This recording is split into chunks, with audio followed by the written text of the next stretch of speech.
The story of the conquest of Mecca, the day of great forgiveness. In the 8th year of Hijrah, after years of conflict between the Muslims and Quraysh, the day finally arrived when Allah fulfilled His promise to His Prophet. The Prophet returned to Mecca, the city from which he had been exiled, but which had always remained in his heart. Reason for the conquest, a peace treaty, known as the Treaty of Hudaybiyah, had been established between the Muslims and Quraysh in the 6th year of Hijrah, ensuring a 10-year truce. However, Quraysh violated the treaty by supporting the Banu Bakr tribe in attacking the Khuza'a tribe, who were allies of the Muslims. When the Prophet received the news, he decided to take military action to reclaim Mecca, aiming to do so without bloodshed. The march to Mecca. The Prophet prepared an army of 10,000 warriors and marched toward Mecca in complete secrecy to prevent Quraysh from discovering his plans. When the army neared Mecca, he instructed his soldiers to avoid fighting unless absolutely necessary, and he forbade harming women, children, and non-combatants. Entering Mecca. Without a fight, when the Muslim army arrived at the outskirts of Mecca, the people of Quraysh realized they had no way to resist.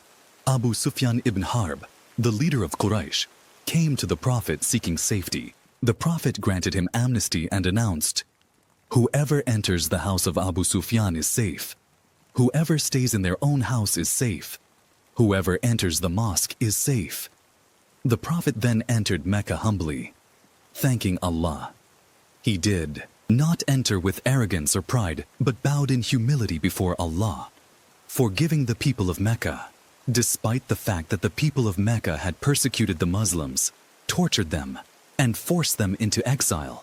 The Prophet did not seek revenge. Instead, he gathered them in the sacred mosque and said, "O people of Quraysh, what do you think I will do with you?" They replied, "You are a noble brother and the son of a noble brother." The Prophet then declared, "Go, for you are free." This act of forgiveness was an extraordinary example of mercy, as no one was forced to accept Islam, and no one was punished in retaliation.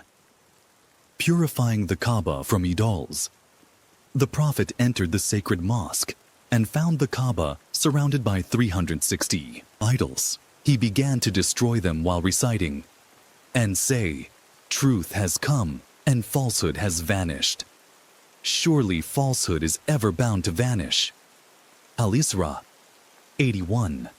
Thus, the Kaaba was purified of idol worship, and Mecca became the center of Islam, where people returned to worshiping the one true God.